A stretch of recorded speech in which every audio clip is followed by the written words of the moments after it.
Vijayawada 56వ division old రాజరాజేశ్వరిపేటలోని కంసాలిపేటలో మాజీ MLA రామరాజుతో కలిసి మంత్రి సవిత పర్యటించారు. నడుంలోతు నీటిలో ఇంటింటికి వెళ్లి పాలు, బిస్కెట్లు, వాటర్ బాటిళ్లను పంపిణీ చేశారు.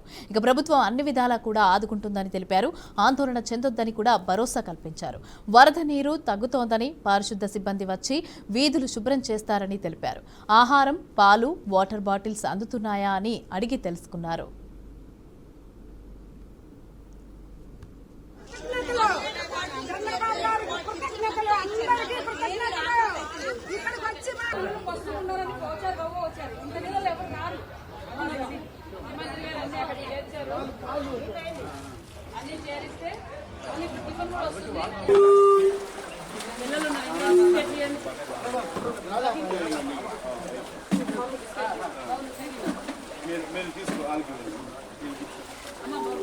గడపల దగ్గరికి వచ్చేసి చాలా కావాలి.